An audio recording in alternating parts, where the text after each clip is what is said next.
Kuldeep Singh Sengar Indian Epstein इसको अपने पूरे गैंग के साथ मिलके दौड़ा रहे हैं, मारने के लिए किसी भी क्षण मार सकते हैं। और जज साहब ने ये कह दिया इसमें जजमेंट में सुरक्षा के तौर पे कि 5 किलोमीटर के दायरे में नहीं आएगा। जब इसके पिता को मारा था तब क्या खुद अपने हाथ से गोली चलाई थी सेंगर साहब ने, इंडियन एप्स्टीन ने एसएचओ साहब का इस्तेमाल किया था। ये कहा जा रहा है कि क्योंकि सीआरपीएफ साथ है हम उनकी कार्यकुशलता पे शक नहीं कर सकते, बड़ा बुरा हो जाएगा, ट्राई कर लेते हैं, ये बच्ची भी तो देख लेते हैं, इसका भी टेस्ट करके बच्ची और परिवार तो नहीं मारा जाएगा, कहीं मारा जाएगा तो हम सॉरी कर देंगे, ट्राई तो कर लें एक बार, नहीं तो हमारे सुरक्षा कर्मियों की कार्यकुशलता पे सवाल उठ जाएगा। बच्ची की ज़िंदगी तो क्या है 140 करोड़, मर जाएगी, क्या होगा। अगर ये मैं आम आदमी को समझाने की भाषा में करूँ, ये है इस जजमेंट का लबो-लुआब। अब इसके आगे मैं सिर्फ इतनी बात कहूँगा कि एसएचओ साहब का प्रयोग करके इसके पिताजी को मारा था, सीआरपीएफ की तो सिक्योरिटी क्या है, 5 किलोमीटर की कोई बात ही नहीं। और ओपन कोर्ट का कॉन्सेप्ट हमारे देश के सभी लोगों को कुछ हमारे संविधान की, बाबा साहब डॉक्टर भीमराव अम्बेडकर के संविधान की बुनियादी बातें भी समझनी चाहिए। इससे पहले कि मैं आपके सवाल का जवाब दूँ, खुला अदालत ओपन कोर्ट का जो संविधान में प्रोविज़न बाबा साहब ने रखा है वो इसलिए रखा है कि जज जो हैं देश की जनता के नौकर होते हैं, संविधान के हिसाब से उन्हें काम करना होता है और खुले में सब जाके उन्हें देख सकते हैं। और हर एक नागरिक की ये ड्यूटी, फ़र्ज़, दायित्व होता है कि वो जजों के फैसले के ऊपर टिप्पणी करें। अगर उन्हें जजमेंट अच्छी लिखे तो उसको अच्छा बोलें, उसकी वजह भी लिखें, बुरी लगे तो उसको बुरा बोलें। ये सबसे अच्छा ज़रिया बाबा साहब ने सोचा है कि ये जज रूपी नौकर जो हैं देश की जनता के, वो ईमानदारी से, शराफत से काम करें, किसी दबाव में, किसी लालच में आके काम ना करें। ये काम हमारे देश की जनता ने ठीक से किया नहीं, इसलिए हालात ऐसे पहुँचे कि 2018 में 4 सुप्रीम कोर्ट के सिटिंग जजेस को ये कहना पड़ा कि हमारे ऊपर दबाव है, जनता आए हमें बचाए। और उसी के बाद से हम लोग सड़कों पे भी आंदोलन, मेरे जैसे वकील भी कर रहे हैं, वरना हम सड़कों पे नहीं आते थे, हम कोर्टों में अपनी लड़ाई लड़ते थे न्याय की। जजेस को बचाने के लिए सड़कों में आना पड़ा हमें, न्यायिक व्यवस्था को बचाने के लिए, इलेक्शन कमीशन को बचाने के लिए सड़कों पे आना पड़ा। अब ये जजमेंट अगर कानूनी रूप से आम आदमी को समझाने के लिए मैं बोलूँ तो साफ साफ है। कानून जमानत मतलब जब तक कि किसी केस में फैसला नहीं हो जाता, कानून ये है कि बेल नॉट जेल, मतलब जमानत दे देनी चाहिए आमतौर पे, और बहुत ज़्यादा खतरनाक मामला हो तभी नहीं देनी चाहिए। ये जब तक कि फैसला नहीं हो जाता तब तक, जब तक कि मुल्जिम होता है मुजरिम नहीं बनता। एक बार फैसला हो जाए अदालत का, निचली अदालत का, तो ये कानून उल्टा हो जाता है, तब बन जाता है जेल नॉट बेल, यानी कि हर हालत में इसे व्यक्ति को जेल में ही रखना है जब तक कि कुछ ऐसा ना हो जाए कि कोर्ट की बहुत बड़ी दयालुता का पात्र ये ना बन जाए कि इसके साथ, बेचारे के साथ बहुत ज्यादती हो रही है। वो नीचे कोर्ट की जजमेंट जो ऐसी थी उसको तो फाड़ के अभी फेंक देना चाहिए, इतनी बुरी थी वो, तब जाके कहीं बेल दे सकते हैं। ये बुनियादी तौर पे कानून का कॉन्सेप्ट। और वो भी ये है कि फिर जो डिटेल्स हैं उस जजमेंट की, भाई अगर उसमें नीचे की कोर्ट में कोई खराबी थी तो आप अपील सुनो पहले, और अपील हाँ में या ना में कर दो। अगर वो बरी हो जाते, सेंगर साहब तो बरी हो जाते, नहीं तो सज़ा होती तो सज़ा हो जाती। बेल देने के लिए इसलिए कि अदालत के ऊपर टाइम, वक्त कम है, वक्त का काम ज़्यादा है, और ये बेचारा निरीह प्राणी, इतना शरीफ मासूम कुलदीप सिंह सेंगर, जो एक एप्स्टीन भी शर्मा जाए उसके सामने, इतना बड़ा कार्टेल चला रहा है यहाँ पे, जिसमें एक नहीं आप बहुत सारे देख रहे होंगे, उसके सहयोगी जो अब निकल के सामने आ रहे हैं वो सब एप्स्टीन है अपने आप में। एप्स्टीन समझते हो ना आप, महिलाओं का यौन शोषण करने का इंटरनेशनल नेटवर्क एप्स्टीन है। उससे बड़ा नेटवर्क ये कुलदीप सिंह सेंगर साहब उसका हिस्सा हैं, उनके बहुत सारे साथी आप सब लोग जानते हो, अगर मुझसे पूछोगे मैं बता भी दूंगा कौन कौन। तो ये जो बेचारा एप्स्टीन, बड़ा वाला एप्स्टीन यहाँ पे है, ये हमारी दया का पात्र है, और छोटी मोटी दया का पात्र नहीं है, बहुत बड़ी दया का पात्र है ये। और ये बच्ची जो है ये हमारी दया का पात्र नहीं है, कुलदीप सिंह सेंगर हमारी दया का पात्र है। ये इस जजमेंट का सबसे बड़ा क्रिटिसिज्म है। अब कब दया का पात्र ये है और ये महिला में बच्ची नहीं है? तब जबकि एक पिता स्वर के समान, जो बिल्कुल अगले घर के पड़ोसी है, सामने रहते हैं एकदम आमने सामने पास, और ये बच्ची इन्हें बड़ा पापा टाइप कुछ कहती है, दादा या कुछ, मतलब एक तरीके से इसकी बच्ची ही है वो। इतना निरीह प्राणी है ये, इसने अपनी बच्ची का रेप किया पहले, जो इसे बड़ा पापा दादा ऐसे बोलती थी। उसके बाद शांति नहीं मिली, इसका अपहरण करवाया और इसका गैंग रेप करवाया, इसके बाद भी शांति नहीं मिली। देखिए निरीह बच्चे, कितना मासूम बच्चा है जिसको बेल देनी ही देनी है, किसी भी हद तक जाके बेल देनी है। तो ये मासूम बच्चे ने उसका गैंग रेप कराया। ये परिवार ने फिर भी इसके खिलाफ कंप्लेंट करने की कोशिश की, तो पिता का अपहरण करवाया पुलिस से, झूठा मुकदमा लगवाया, झूठी बंदूक रखवाई, पिस्तौल रखवाई इस पे और पीट पीट के मार डाला। डॉक्टर्स के पास वो भी सख्त जानता, जैसे ये बच्ची सख्त जाने, इसके पिताजी भी सख्त जानते हैं। मरे नहीं तो डॉक्टर्स के पास ले गए, डॉक्टर्स ने इलाज ठीक नहीं किया और मार दिया। ये लब्बो-लुआब है, लेकिन इसकी मासूमियत अभी भी खत्म नहीं हुई। ये कुलदीप सिंह सेंगर साहब की, एप्स्टीन, इंडिया के एप्स्टीन की, इसने जब सुप्रीम कोर्ट वगैरह सब संज्ञान ले चुके, सो मोटो दिल्ली में केस ट्रांसफर होने की बातें ये सब शुरू हो गई, तो एक ट्रक चढ़वाया किसके ऊपर, एक उस गाड़ी के ऊपर जिसमें ये बच्ची थी। इसके वकील साहब थे, इसकी एक चाची थी जो कि मुख्य गवाह थी पुराने वाले केस में, और एक मौसी थी। ट्रक चढ़वाया उनको। मासूमियत देखिए कुलदीप सिंह सेंगर की, यही इस फैसले में मासूमियत ही तो नजर आ रही थी इसकी। ये इसके साथ तो बेचारे के साथ 6.5 साल हो गए, बहुत ज़्यादा हो गए। ये सब करवाने के बाद भी शांति नहीं मिली मासूमियत की। उसके बाद भी हमले करवाए सिक्योरिटी के बावजूद। सुप्रीम कोर्ट में उत्तर प्रदेश सरकार ने बड़े से बड़ा वकील खड़ा करके, केंद्र सरकार ने बड़े से बड़ा वकील खड़ा करके, इस एप्स्टीन की वजह से, इंडियन एप्स्टीन जो है, ये एप्लीकेशन लगवाई कि इस बच्ची और इसके परिवार की सिक्योरिटी छीन लो। बड़े से बड़े वकील किए, जैसे हाथरस की बच्ची के खिलाफ लग रहे हैं ना एप्लीकेशंस वहाँ लखनऊ हाई कोर्ट में और उसमें, और परिवार की सिक्योरिटी विड्रॉ करा ली और अगले दिन हमला करवा दिया परिवार के ऊपर। इसकी मासूमियत अभी 2 हफ्ते पहले तक भी खत्म नहीं हुई। सीबीआई उससे पहले 2 हफ्ते से भी पहले, 2 हफ्ते पहले तो इसके पति के ऊपर जानलेवा हमला कराया मासूमियत में, बेचारे ने, एप्स्टीन, इंडियन एप्स्टीन ने। उससे पहले दबाव बनवा के जो वकील साहब थोड़ी सी अच्छी बहस कर रहे थे, पहली बार कोई सीबीआई का वकील अच्छी बहस कर रहा था, उसको हटवा दिया केस। और देखो एप्स्टीन, इंडियन एप्स्टीन की मासूमियत, कुलदीप सिंह सेंगर और उसके गैंग की। ऐसे व्यक्ति को हमारी मान्य division bench Delhi high court की, जो प्रीमियर हाई कोर्ट माना जाता है देश का, न्याय का पात्र इस बच्ची को नहीं माना। रेप और गैंग रेप के भी बाद, हत्या की कोशिश के बाद ये तो बची गई, उस एक्सीडेंट में तो मर जाती। एक्सीडेंट नहीं, वो हत्या का जो ट्रक चढ़ा था। वकील साहब मासूम नहीं लगे जो मारे गए इस बच्ची को रिप्रेजेंट करते हुए। इसकी चाची मासूम नहीं लगी, इसके मामी मासूम नहीं लगी, और दया का पात्र नहीं लगी, और इसके पिताजी बिल्कुल नहीं लगे दया का पात्र। दया का पात्र ये इसलिए लगा कि इसने 6.5 साल गुजार लिए हैं। और एक बहुत ज़्यादा टेक्निकल बात से, बहुत खतरनाक, जो मतलब एक आम नज़र में बड़े से बड़े लॉयर को भी नज़र नहीं आएगी, इतनी छोटी सी टेक्निकल बात में पकड़ के कि ये जो है एमएलए थे, और चिदम्बरम साहब ने 2012 में जब पॉक्सो लाया तो एमपी एमएलए को बख्श दिया उससे, कि क्योंकि वो खुद भी एमपी थे, वो भी बहुत सारे ऐसे कामों के लिए जाने जाते हैं। उन्होंने एमपी एमएलए को नहीं रखा पॉक्सो में, पब्लिक सर्वेंट के तौर पे, कहीं उम्र कैद परमानेंट वाली लिखत में ना हो जाए। तो इस ग्राउंड पे हम इसे छोड़ देते हैं। अच्छा, हमने दूसरे ग्राउंड बताया कि नहीं ये वो तो नहीं, लेकिन ये पिता तुल्य तो था, ये वो तो था, उसमें भी तो वही वाली लाइफ सज़ा होती है जिसमें बेल ही नहीं हो सकती, कुछ नहीं हो सकता जिसमें। तो कहा नहीं, ये बच्ची ने तो ट्रायल कोर्ट के सामने तो ये बात ही नहीं कही थी, और सीबीआई ने भी नहीं कही थी। अब सीबीआई का जो आईओ साहब थे और सीबीआई थी पूरी, वो तो सेंगर साहब के साथ पूरी ताकत लगाई रही थी इंडियन एप्स्टीन के साथ, तो वो तो क्यों अपील करते हैं? और बच्ची के पास लॉयर में था नहीं, वो तो मैं बाद में आया जब केस का फैसला वैसा सब हो चुका था। तो कहा नहीं भाई, ये बच्ची ने क्यों नहीं किया, ये बच्ची को करना चाहिए था। इसलिए हम दया का पात्र इसे मानते हैं, ये बच्ची की गलती मानते हैं कि इसने पहले क्यों नहीं बताया हमें ट्रायल कोर्ट को कि इस तरह से भी इसको वैसी वाली उम्र कैद हो सकती है कि बेल ही ना हो, उम्र जब तक ये मर नहीं जाएगा तब तक ही जेल में रहेगा। ये कानूनी पहलू है। और अगर बुनियादी बात यह है कि अगर Indian Epstein, gang of Epstein, अगर division bench Delhi high court की दया का पात्र हैं, फिर कोई भी व्यभिचारी, कोई भी बलात्कारी, बच्चियों का, छोटी 6 महीने की बच्ची के भी बलात्कारी,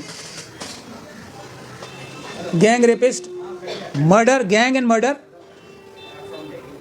वाला ऐसा नहीं हो सकता पूरे देश में।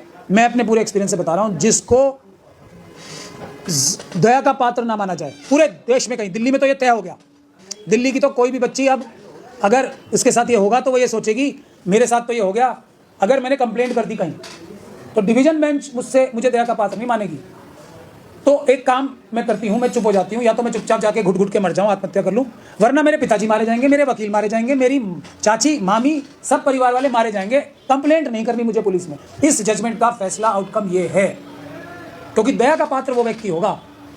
हम नहीं होंगे दया का पात्र क्योंकि हमारा बलात्कार हुआ, हमारे पिताजी को हमारा गैंग रेप हुआ, हम लोग दया के पात्र नहीं है। कोर्ट एक्स्ट्रा ऑर्डिनरी, बहुत विशाल दया का पात्र नहीं हो सकता। तो इसमें कानून ये है, बेल नहीं मिल सकती थी, ये जमानत नहीं मिलनी चाहिए।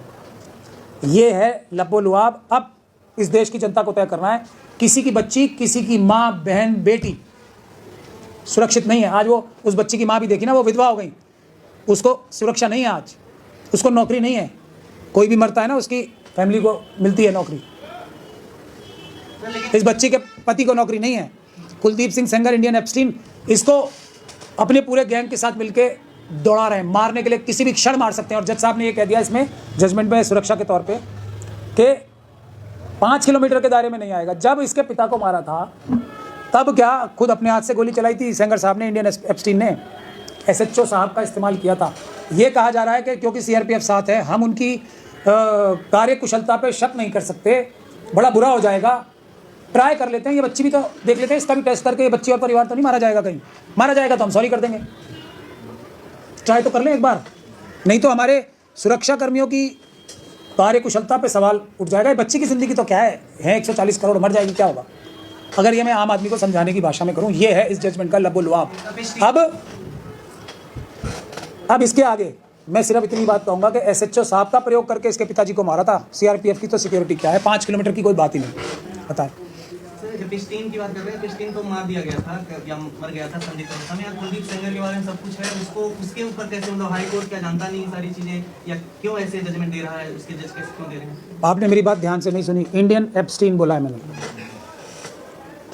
एप्स्टीन जो सवाल ये है, यहाँ तो एप्स्टीन हमारे लिए रोल मॉडल हैं। हमारे माननीय प्रधानमंत्री जी हैं कपिल मिश्रा जी, और सुब्रमण्यम स्वामी साहब को आप सब जानते हो ना, क्या क्या बोल रहे हैं। यहाँ तो रोल मॉडल है ना, हमारे आज के जो सम्मानित लोग हैं उनका रोल मॉडल ही एप्स्टीन है। तो यहाँ नहीं मारे जाएंगे एप्स्टीन साहब, यहाँ तो उनको बचाया जाएगा ताकि वो अपनी कारगुजारी और लोगों के लिए भी पूरी कर सकें। और लोग भी तो बैठे हैं जो कह रहे हैं कि भाई इसको तो बड़ी देर में न्याय मिल रहा है। यूपी के मंत्री ये बोल रहे हैं कि इसको तो न्याय मिलने में देरी हो गई। एक और बोल रहे हैं कि ये दिल्ली क्यों चली गई। वो खूब जानते हैं, योगी आदित्यनाथ जी भी खूब जानते हैं, उनके मंत्री जी भी खूब जानते हैं कि सुप्रीम कोर्ट ने ट्रांसफ़र किया था केस, और इस बच्ची का घर सुप्रीम कोर्ट ने दिल्ली किया था, इसके परिवार को, तो उन्हें खूब पता है। लेकिन एप्स्टीन की तो ज़रूरत है ना इंडियन, उनकी तो दिन रात अधूरे हैं एप्स्टीन के बगैर। सबको आवश्यकता है ना ऐसे एप्स्टीन की, सबको चाहिए। जो आपने कहा कि टेक्निकल ग्राउंड पे हाई कोर्ट ने जमानत दी थी, तो उस टेक्निकल ग्राउंड पे तो जितने भी देश के MLA MP हैं वो कुछ भी कर सकते हैं, इसका मतलब, और उसको चेंज नहीं। ये चिदम्बरम साहब की गिफ्ट है हमारे देश को, जिसका प्रयोग करके इस जजमेंट ने हमारे इंडियन एप्स्टीन को फ़ायदा पहुंचाया। चिदम्बरम साहब की देन है। तो ये चेंज नहीं हो सकता या कुछ इसका। अब आप जो चिदम्बरम साहब ने किया, मोदी जी उससे नाराज़ होंगे या खुश होंगे? बताओ मुझे आप। मोदी जी तो अडानी जी के लिए तो दुनिया पलट सकते हैं, लेकिन चिदम्बरम साहब की ये जो उनकी कार्रवाई थी, ये तो मोदी जी को सबसे ज़्यादा पसंद करती होगी, ऐसा मेरा इल्ज़ाम है उनके ऊपर। इसको क्यों चेंज करेंगे वो? वरना तो वो ऑर्डिनेंस लाते हैं ना, तड़क ऐसे एविडेंस ऑर्डिनेंस लाते हैं। मगर ये तो देश की बच्चियाँ हैं ना, ये तो कपिल मिश्रा जी बताते हैं ना देश की बच्चियों के बारे में मोदी जी के क्या हैं विचार, और अमित शाह जी के क्या विचार है। कपिल मिश्रा जी की बात मानो, मेरी क्यों मान रहे हो आप? तो सर बहुत घातक हो जाएगा फिर। देश के अंदर तमाम राज्य में तमाम जिले हैं, उसके अंदर अगर यही MLA MP अगर ऐसे बचते रहे तो वो तो एक थ्रेट है, वार्निंग है भाई। ये तो चिदम्बरम साहब ने किया, मोदी जी ने उसको बड़ा अच्छा कार्य माना। वरना तो वो पूरी IPC चेंज की थी मोदी जी ने, CRPC चेंज की थी नहीं की थी? की थी क्या नहीं की थी मोदी जी और अमित शाह जी ने? ये तो उनके मन मुताबिक मनपसंद कार्य चिदम्बरम साहब ने किया था। पॉक्सो एक्ट में जो लिखा था ये, इसके लिए तो उन्होंने मेडल दिया। चिदम्बरम साहब को खूब मेडल देते होंगे। ये तो उनकी मन मुताबिक मर्जी का काम किया। वरना कौन फिर बचेगा? कौन? मतलब फिर तो RSS BJP के MP MLA तो ज़्यादातर, दूसरे लोग भी बहुत बड़ी संख्या में अंदर ही होंगे ना फिर तो। ये चिदम्बरम जी का धन्यवाद कर रहे हैं मोदी जी। उन्नाव की बेटी को इंसाफ मिलेगा? मैं कह रहा हूँ देश की कोई बेटी सुरक्षित नहीं है। आप उन्नाव की बेटी की बात कर रहे हो, हाथरस की बेटी की बात कर रहे हो। किसी के घर में कोई भी बच्ची सुरक्षित नहीं है अगर सड़कों पे नहीं आएंगे लोग। और ये जजमेंट ने वही तो किया है कि ये नहीं, ये हो गया कि अगर कुलदीप सिंह सेंगर साहब दया का पात्र हैं तो हम तो सब दया का पात्र हैं। हम तो 1-1, 2-2, 3-3, 4-4 रेप और गैंग रेप करके मर्डर तो नहीं करेंगे। कम से कम सब बच्चियाँ सुरक्षित हैं, सड़क पे आना है। और एक और चीज़ है इसमें, ये जो वो है ना विक्टिम टूरिस्ट, उनसे सबसे ज़्यादा होशियार रहना है। जो पैसे कलेक्ट करते हैं, अपनी वाहवाही लूटते हैं, जो जितने भी ये NGOs और दूसरे लोग हैं जो पैसे कलेक्ट करते हैं, सीधे समय आ गया है, जनता को खुद आना पड़ेगा। अगर ये NGOs वगैरह पे डिपेंड करेंगे ये लोग, तो ये लोग तो अपना विक्टिम दोहन करते हैं कुछ दिन के लिए और चले जाते हैं। फिर अगर कुछ मसला दोबारा उठ गया तो फिर आ गए वो गिद्धों की तरह से सब। जब ये बच्चियाँ अकेली लड़ रही होती हैं, बीच का टाइम जो होता है, जब 5-6 दिन की पब्लिक अटेंशन, प्रेस अटेंशन खत्म हो जाती है, तब ये गिद्ध कहाँ चले जाते हैं? अब इस समय आते हैं, और उस समय इसलिए पब्लिक को उठना पड़ेगा। और जो भी व्यक्ति इसका साथ देना चाहता है, अनकंडीशनल दे बच्ची का, उस पर कंडीशन ना लगाए कोई कि किसी को इंटरव्यू देना पड़ेगा, किसी को नहीं देना पड़ेगा, ये कंडीशन ना लगाए। वकील की बात सुने, उसकी वकील को हटवाने की भी जो साजिश कर रहे हैं वो भी ना करें। मैं तो अभी इसी वक्त कह रहा हूँ, मैं किसी क्लाइंट को अपने एक सेकंड भी जोर ज़बरदस्ती नहीं रखता, क्योंकि ये केस तो सारे मैं प्रोबो नहीं करता हूँ। आज मेरे को पसंद नहीं है, मैं पहले ही बाय बाय गुड बाय करता हूँ। तो ये साजिश क्यों हो रही है कि प्राचा साहब को इसमें से हटाया जाए, वो भी मैं समझता हूँ। ये इंडियन एप्स्टीन का जो गैंग है, कितने पैसे दे रहा होगा इस काम के, वो भी जग जाए। ये सारा कांग्रेस की तरफ से राहुल गांधी ने जो मिलने के लिए बुलाया था और उसके बाद एक अच्छे वकील की मांग की गई थी सुप्रीम कोर्ट में। नहीं, कोई मांग नहीं की थी। राहुल जी तो देखिए खुद ही आरएसएस के जो स्लीपर सेल्स हैं उनके चुंगल में, उनकी लीगल टीम ने उनको एक ऐसे केस में फंसवा रखा है, उनकी लीगल टीम में एक या दो को छोड़ के कोई ऐसा वकील नहीं है जो आरएसएस के डायरेक्ट टच में ना उनसे इंस्ट्रक्शंस लेता हो। एक दो जो हैं वो बेचारे कुछ कर नहीं पा रहे हैं। राहुल जी अगर अपना खुद केस आर्ग्यू करें ना तो अब तक बरी हो चुके होते थे, ये नेशनल हेराल्ड का केस ही नहीं होता था अगर वो खुद करें आर्ग्यू। ये तो वकील कर रहे हैं उनके महान, तो इसलिए वो फंसे हुए हैं। और जो महान वकील हैं उनको हटा दे तो वैसे भी बरी हो जाएंगे। कोई भी जो जिनके अच्छे वकील हैं उन्हें बरी करा लेंगे, जो अच्छे भी हैं एक दो, अब तक बरी हो चुके होते हैं। तो राहुल जी तो आखिरी व्यक्ति हैं जो किसी को वकील की सलाह दें। ये उनका जो स्लीपर सेल है ना, वो एक व्यक्ति को प्रमोट करता है जिसने सुपारी ले रखी है कांग्रेस को खत्म करने की, G20 पर 3 करने की और पता नहीं क्या क्या करने की। वो उसकी जो टीम है, राहुल जी को अगर अपनी हिफाजत कर लेते तो मैं उनको सलाम करता। वो बहुत मेहनती व्यक्ति हैं, ईमानदारी से काम कर रहे हैं और बहुत ज़्यादा कमज़ोरों की लड़ाई लड़ने की चेष्टा कर रहे हैं, लड़ नहीं पा रहे हैं, वो ईवीएम को नहीं हटा पा रहे। सर आप लगातार राष्ट्रवादी पत्रकार गोस्वामी जी को टारगेट ले रहे हैं, वजह क्या है? मैं नहीं ले रहा, मैंने कहा लिया है टारगेट पे, तो मैं हूँ उनके।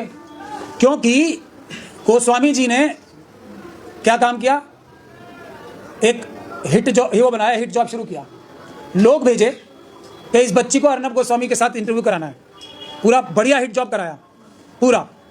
अब हिट जॉब को मैं भाग गया तो मैंने एक बात कही कि अर्नब गोस्वामी साहब को इस बच्ची का इंटरव्यू मैं करने से मना करता हूँ। मैं तो कभी किसी के बीच में नहीं आया, सैकड़ों जर्नलिस्ट ने उन्होंने किया इंटरव्यू। अर्नब गोस्वामी साहब से मैं क्यों डरता हूँ, क्योंकि पहली चीज़ तो वो पाकिस्तान के लोगों को बुला के भारत की सेना को गालियाँ दिलवाते हैं अपने टेलीविज़न चैनल पर। इसका मतलब वो पाकिस्तान की एस्टेब्लिशमेंट के लिए काम करते हैं, पहला काम। ऐसे और भी बहुत है, सिर्फ अर्नब गोस्वामी नहीं है, लेकिन अर्नब गोस्वामी और उन जैसे किसी भी जर्नलिस्ट से इन केसेस में मैं क्यों डरता हूँ, उसका एग्जाम्पल है खुद राहुल जी, जो अभी हमारी बात चल रही थी। जयराम रमेश साहब हैं, उन्होंने अर्नब गोस्वामी के साथ मिलकर राहुल जी पे एक हिट जॉब कराई, जो कि इतने ज़्यादा समझदार हैं, मोदी जी से 10 गुना ज़्यादा हर टॉपिक पे समझदार हैं। मतलब चालाकी मक्कारी थोड़ी उनमें कम है, लेकिन समझदार तो मोदी जी से हर टॉपिक में ज़्यादा हैं। इसमें तो किसी को कोई डिस्प्यूट होना नहीं चाहिए, इसमें तो कोई डिस्प्यूट नहीं है ना। मोदी जी किसी टॉपिक पे 2 मिनट नहीं बोल सकते, और वो किसी भी टॉपिक पे दुनिया के कम से कम 20-25 मिनट तथ्यात्मक रूप से बात कर सकते हैं। तो ऐसे व्यक्ति का धोखाधड़ी करके जयराम रमेश साहब ने इन्हीं परम आदरणीय हमारे जयराम इनसे अर्नब गोस्वामी से हिट जॉब कराया। अभी हमारे रिटायर्ड चीफ जस्टिस साहब हैं, साजिश करके गवई साहब, उनका हिट जॉब कराया कि नहीं कराया। ये बच्ची तो मासूम है। अगर ये सुबह मैं इससे डर रहा था, मैंने कहा भाई मुझसे बात कर लो ना गोस्वामी साहब। नहीं आप नहीं, उसी से बात करनी है। उनके 1 घंटे तक मुझसे बात कर रहे हैं, फिर छुप छुपा के अपना कैमरा भेज दिया यहाँ पे और उससे करने लगे उल्टे सीधे सवाल, तो मैंने कैमरा रोका। वरना वो हिट जॉब करके इतने सारे सबूत इस लड़की से बेध्यानी में कुछ कहलवा लेते, जिससे कुलदीप सिंह सेंगर साहब की और मदद हो जाती। ये डर मेरा जायज़ है तो मैंने किया, लेकिन ये मेरी लीगल एडवाइस है। बच्ची चाहती तो मना कर देती, उसने कहा नहीं मैं तो सर के कहने से चलूंगी, मुझे किसी को इंटरव्यू ऐसे व्यक्ति को नहीं देना जिसको सर मना करे। मैं उसको किसी से नहीं रोक रहा। जो आप लोग जेन्युइन जर्नलिस्ट हो, 1000 बार उससे पूछो कुछ, ये उसके और आपके बीच की बात है। लेकिन कोई हिट जॉब करने आएगा तो ये उसके वकील की हैसियत से मेरा एक जिम्मेदारी है कि मैं उस बच्ची को प्रोटेक्ट करूं जो मैंने किया। अब वो पापा की परिवार चुप है इस पर, जो बराबरी की बात करती थी जब हिजाब खींचा गया था बिहार में, इसमें चुप कुछ नहीं बोल रही है। वो तो हिंदू मुस्लिम था ना, इसमें तो हिंदू मुस्लिम है नहीं। ये बच्ची तो मुस्लिम नहीं है ना, ये बच्ची तो उन हमारे परम आदरणीय मनुवादी मानसिकता के लोगों की, जो सनातन धर्मी हैं, उन्हीं की बच्ची है ना। ये बचाने के लिए अपनी जान हथेली पे लेके कौन खड़ा होगा? अम्बेडकरवादी। अर्नब गोस्वामी को भी निपटेगा, पूरी CBI को भी निपटेगा, अमित शाह जी, पूरे इंटरनेशनल गैंग्स जो है, गैंगस्टर्स ये एप्स्टीन वाले, उनको भी निपटेगा। कौन? अम्बेडकरवादी। क्योंकि हमारी जिम्मेदारी तो है अम्बेडकरवादियों की, इनकी थोड़ी है। हम निपटेंगे ना सबसे, बच्चियों को बचाने के लिए, चाहे वो किसी भी जात धर्म की हो। हमें हिंदू मुसलमान से कोई मतलब नहीं है ना, तो हम ही निपटेंगे, इसमें कोई बात नहीं है। हम अम्बेडकरवादी हैं, हम निपटेंगे सबसे, इन मक्कारों से, बेईमानों से।